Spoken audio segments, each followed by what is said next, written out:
Hi everyone. In this video, we see some of the questions which have been asked in TNPSC 2018 from Analog and Digital Communication System subject. The first question is the Shannon's channel capacity formula is applicable to the AWGN channel and is given by.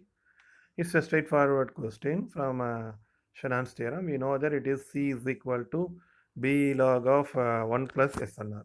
So option A is the right answer. Next, the sampling theorem is denoted as.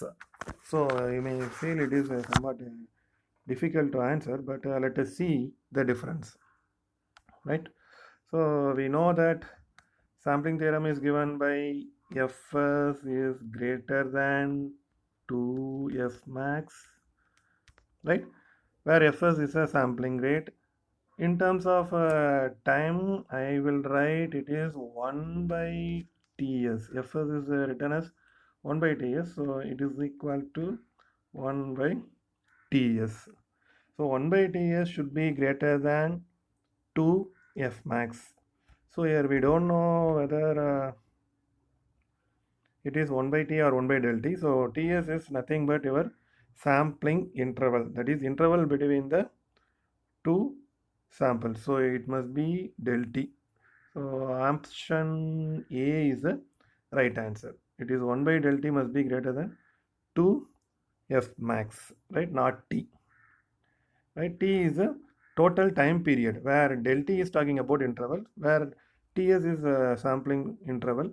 So we choose option A instead of option B.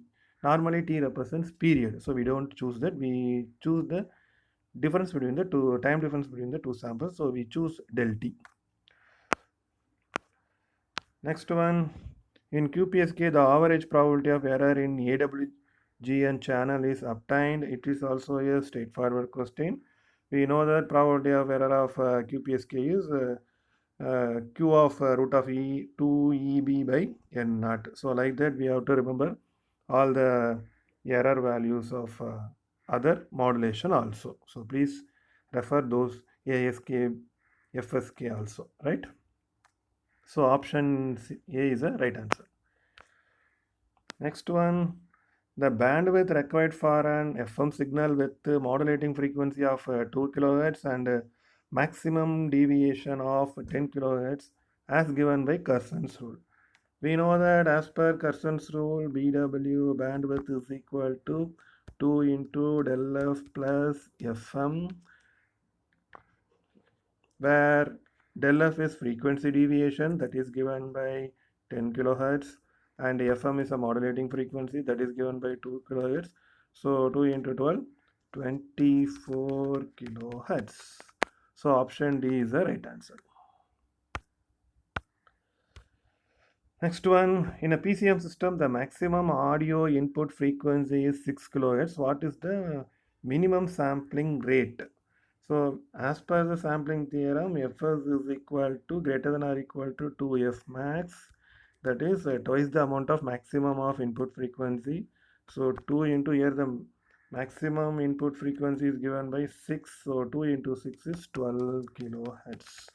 So option C is the right answer. And the power of an angle modulated wave, either PM or FM with amplitude A is given by. We know that in PM or FM we never change amplitude. Amplitude remains constant. Only frequency or phase is changed. So power is always given by A squared by 2. Right? So it's a direct question. Option D is the right answer.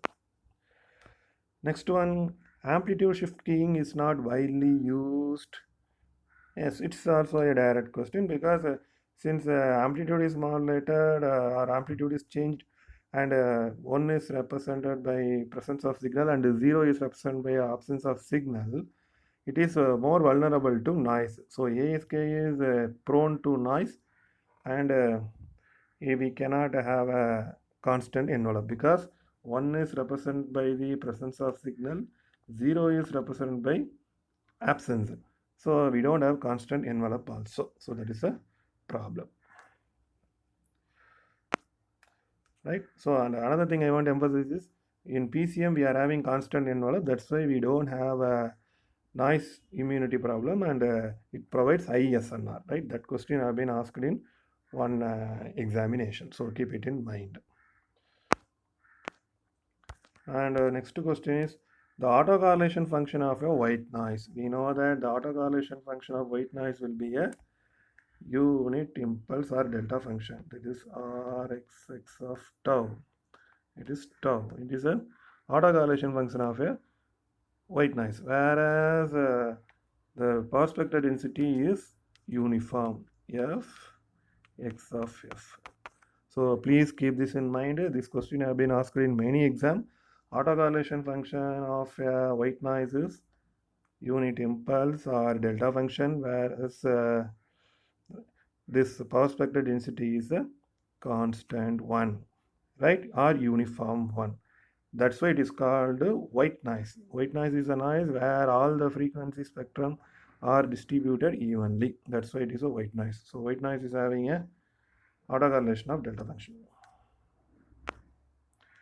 Next one, compute the Hamming distance between two valid code words.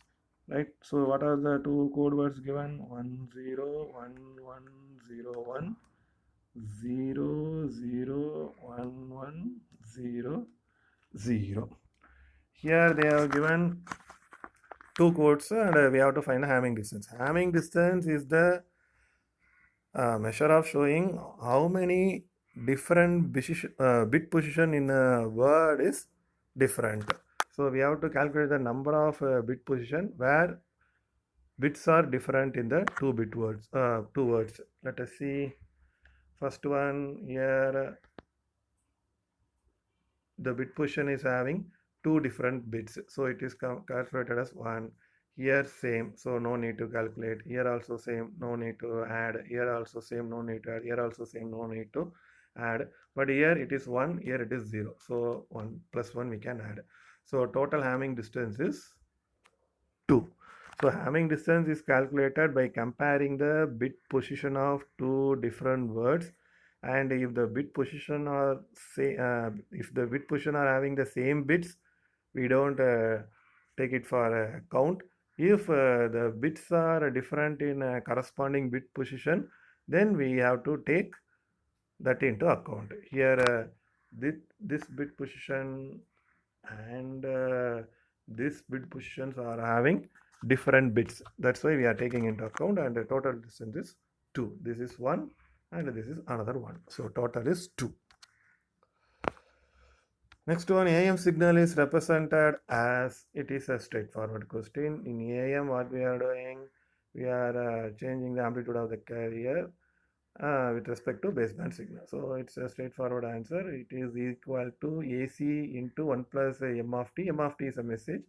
Cos 2 pi fct. AC cos 2 pi fct is a carrier. Their amplitude only changed. Here you see we have changed the amplitude 1 plus m of t. That's why it is known as AM. So it's a straightforward answer. Option A is the right answer.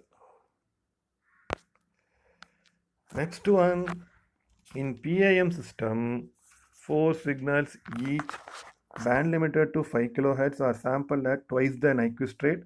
The resulting PAM samples are transmitted over a single channel after time division multiplexing. What is the minimum transmission bandwidth of the channel? Right. So what we have to do is, first what they have given, 4 signals and each are band limited to 5 kHz.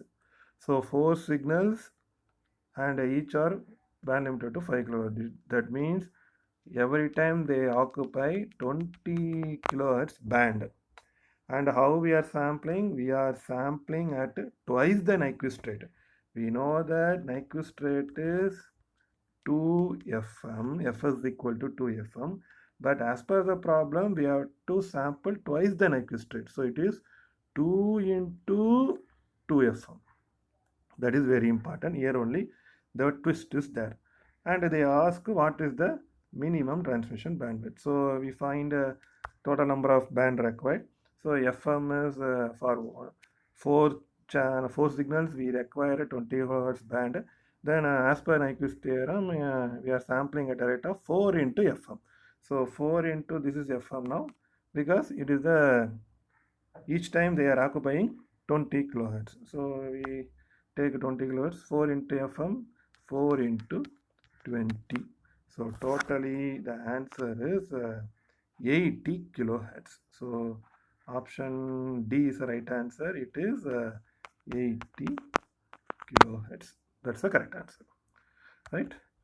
So I hope you understand all the questions very clearly.